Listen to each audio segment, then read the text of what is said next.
one. G'day and welcome to the Ball Boys NBA podcast. I'm joined with my good friend here, Cal and Mac. How you doing, man? Pretty good, man. Let's talk some hoops. Let's go. We're talking some hoops. We're talking some fantasy basketball. And if you want to support us, please head over to our YouTube channel, hit the subscribe button, hit that notification bell, chuck us a like on all the videos, and there's plenty of content coming. We're uploading videos nearly every day now, if you like the shorter formats, or if you're on Spotify, you can listen to the longer formats on there and on Apple Podcasts. But today we're talking, firstly, we're talking MVPs. We're talking about who we think we're sort of, edging closer to halfway to the season. A lot of basketball has been played, still a lot to go, but we just want to start the conversation on who we think has impressed us the most in terms of the best player in the league, who we think might have the best chance to win the award come the season's end. I'll throw it over to you, Cal. We're going to be listing our top 5 MVP candidates and sort of going through what we think at the moment. So who's your top 5 there, Cal? I just want to do a quick disclaimer and say that my criteria is like literally if the league is shut down today, hypothetically, let's say there's another COVID outbreak and it's like, okay, there's a line, it's over. Who would if I had 5 votes, who would I put them on? Yep. These would be my 5. Do you want to start from 5 or do you want me to go from number 1? Yeah, let's build a bit of suspense. Build a bit of suspense. So number 5? Yeah. Hit us with 5. All right. Number 5 is going to be a bit of a shocker, I think, for you, maybe. All right, but I'm going to back the best player on the team that has the best record in the league in the Utah Jazz. And I'm going to pick Donovan Mitchell. I'll give him a vote. I'm going to say Donovan Mitchell. Look, as I said, best record in the league. If you're going to put some votes out, I feel like you do have to consider that for the MVP. And for that reason, I had to throw him in the top 5. He was 5th. And look, I've thrown him in there. I don't hate it. You got to give props to the team who's currently like the best record in the NBA, which none of us saw coming. Whether that will be the case at the end of the season, look, they're playing really good. Like they're doing really, really well. And he's the biggest reason why. So I can't hate it. We are recording this on February 10th. So, if I think we're going to put this out a little bit later in a few days on YouTube. So if you're watching this a bit later and they've gone on you've had a few losses, just know that we're recording on Feb 10th. So right now they have the best record in the league. So I don't hate it. Who got it for? Who have it for? If I had 4, I've got Nikola Jokic. I feel like he's just been putting up such good stats. I had to throw him in there. He's pretty much like I'd have to get up in front of me. I think it's about 27, 11 and 8 assists. He was averaging a triple-double for like the first month. Yeah, he's been killing it. Some crazy stats. He's the best fantasy player in all category kind of leagues, any kind of league he's been in. He's just been absolutely killing it. His field goal as well, about 56%. Super efficient.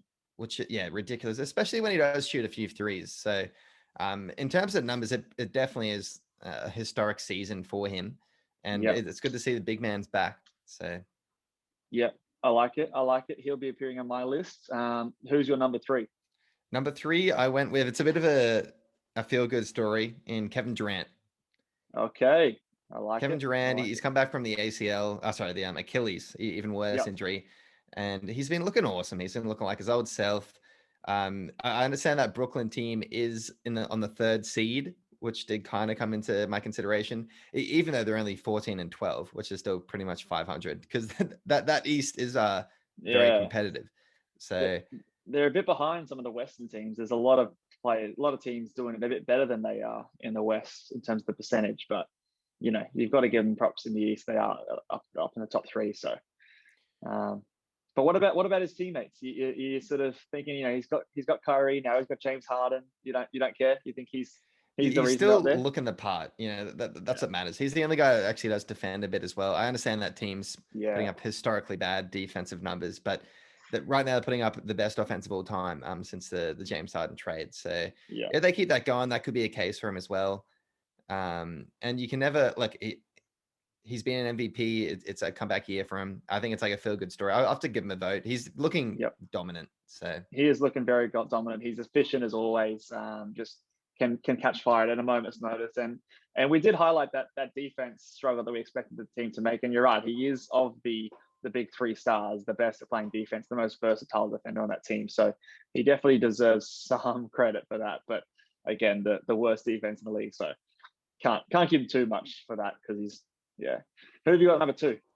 Number 2, I've got Joel Embiid. Oh, okay. I had to put him number 2, which look, you'd be surprised my number 1 is, but look, number 2, Joel Embiid. We'll talk about him first. He's been killing it this year, man. Like he has been. They did have the best record in the league for a little bit, but now Utah went on a bit of a nice win streak. So we did this about a week ago. Joel Embiid probably would have been my number 1 pick, but right now they have the second best record in the league. They're first in the East. Obviously, it's pretty much right now. It's really just 76ers and the Bucks that is running away with the 1 and 2 seed. The rest of the East is just pretty much anyone's game. Like almost everyone has a legit chance to get that number 3 seed right now. So, look, awesome record. Joel Embiid, he looks like a new guy this year. He came in motivated. 29, 11 rebounds, 3 assists. The defensive stats are there as well, like 1.4 steals, 1.3 blocks. So there's always that case between like he can anchor a team. He also carries. He gets so many people in foul trouble. He's putting up 11.4 free throws a game.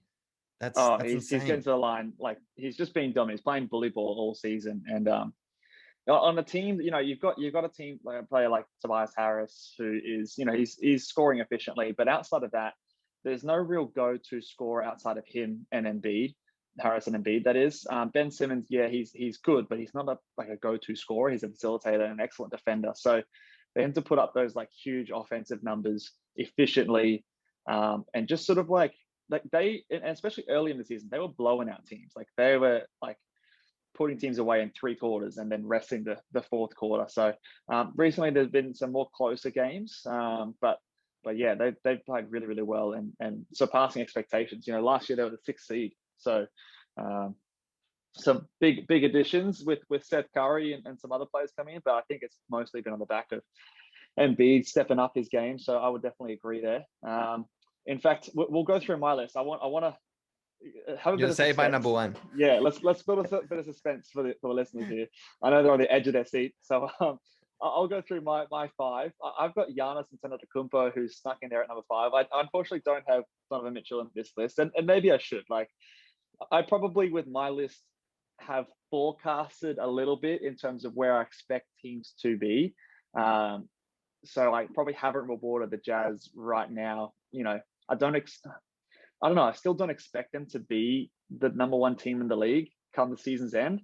Maybe they are, and maybe I'll have to change my mind. But I see the Bucks up there at the moment. He's still put up amazing numbers. I know we're sort of getting used to it. Like it's just, oh yeah, Giannis is doing what he's doing. He's still putting up amazing numbers. I think there are players who are putting up better numbers, and teams are winning more. That's why he's at the number 5. So he's just sort of doing what he's doing. I had Durant at 4 for the same sort of reasons that you had. What was that, 1 spot lower than you? A player that you haven't mentioned, and maybe you might mention him soon. I have at number 3, Kawhi Leonard.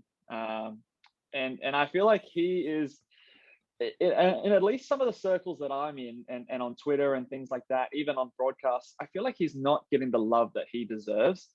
I feel like this man, and I know we've had this debate before about the best player in the world and things like that, but watching him play, I could be persuaded that this year, based on what I've seen, that he is the best player in the world. I think that he is just so stellar on both ends of the floor and is just playing at an uber efficient level, like just scoring whenever he wants to, taking over games at the right times. I know he's playing with an all-star teammate in Paul George, who's having a great season, but outside of those two, there's not a whole lot going on in this team. So I think that, the fact that he's pulled them to where they are in the standings, what are they currently sitting at?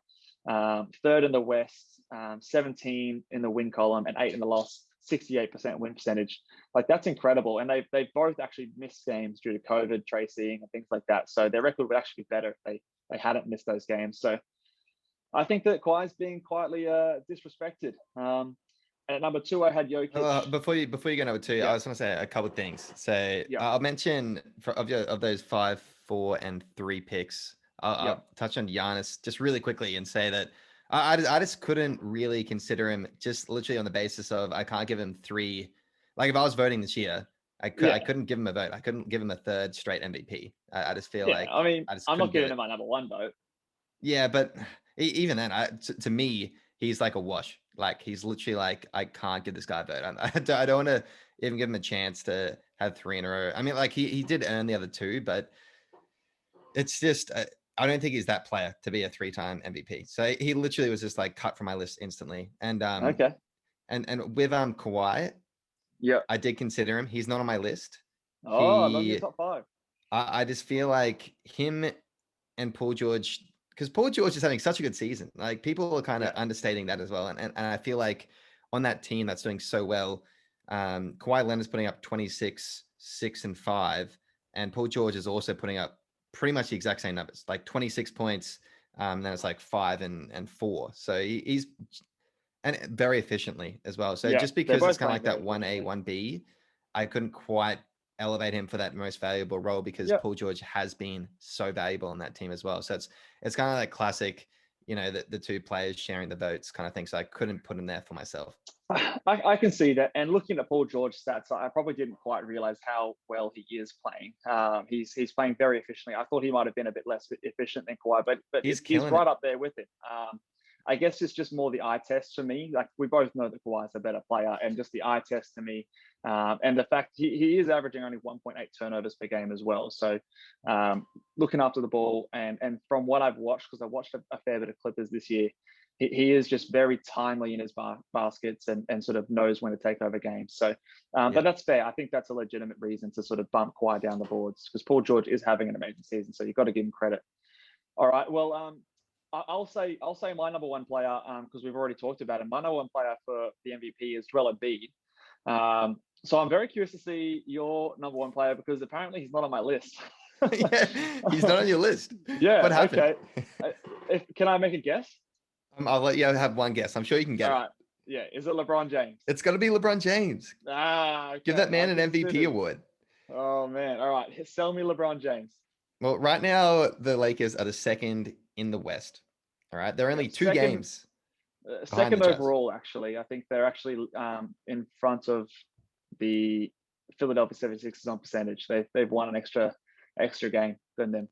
Look, you're making a case for me. That's There great. you go. Second Yep. best record in the league. We know this is LeBron's team. Anthony Davis honestly hasn't even had a good start to the season. Like Yeah. literally, he hasn't been playing that well. And if you want to put up like stats, you're bringing up Kawhi because I understand you could say the same argument. Paul George, Kawhi split the votes. You could say LeBron and Anthony Davis split the votes. Davis hasn't been that good, and LeBron has been putting up very similar stats to Kawhi. Even with that respect, you take away the steals and I guess the low turnovers of Kawhi, but like LeBron James is still having an incredible season. He's putting up 25 and a half, 8 and 8, which is Yep. like how's that? That's still MVP numbers. He's shooting like 50% from the field, while taking a fair few threes. Like he's average, he's a season high in threes this season. He's shooting 41% from Yeah. the threes. Like that's Yeah. It's efficient. like for LeBron James, and it's just made him like unstoppable, really. Like if he's Yeah. shooting 41% from 3 and he's still bigger and stronger than everyone, second best record in the league. I mean, I feel like you just have to give him to, and I feel like to some degree, because there's always that bit of storyline and background for the award. This man really should have more than 4, and Yeah.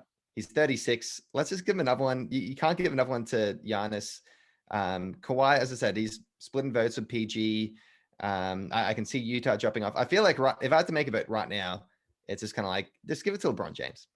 Yeah, look, you're talking me into it. I probably feel like I've disrespected the man by not having him in my top 5. Disrespected. Yeah, maybe he should come in over Giannis or someone like that. But I don't know. I feel like he's cruising still, and like because I've seen LeBron do this time, and like these numbers are not any more special than what he's done in the past. Like this is, in fact, it's probably his worst season in a little while. And I feel like the Lakers' record is more to do with the additions that they've made in terms of improving their roster, which we both said at the start of the season was, they were one of the biggest winners come free agency and trades and things like that. So the credit, I guess the biggest thing in his favor is their record and the fact that they are the 2nd in the league in terms of wins and percentage and things like that. So I don't know. I don't give that all to LeBron. Obviously, he's their best player, and obviously Anthony Davis has been a little bit down this year, but he's still an excellent defender. His free throw percentage is down, so his points are down. His rebounds are down a little bit as well. But keep in mind, they brought in players like Montrezl Harrell. They brought in players like Marc Gasol. So it stands to reason that his stats might suffer because they brought in some quality big men to take over that. So yeah, I don't know. I don't think for me he's my number one, but I probably should have him in my top five. Just yeah, based on the eye test, I'm not. Recently, he's been picking it up, but to start the season, there's no denying that he was a bit sluggish and a bit slow. Fair enough. The dude had an historically short off season, so I don't really penalize him too much for that. But when you're splitting hairs here, I would definitely have someone like Embiid or Jokic over him. Just based on like the gaudy numbers and contributions that they're making to their team, I think are a bit more than LeBron's. But good points. Can't doubt the king. And what's his 15th season? Oh, no, 17th season or something silly. Something crazy. I think it might be 16th. I don't know. Yeah, I don't know. I don't even know. He's just a timeless basketball player that just gets better and better. So still doing it, LeBron.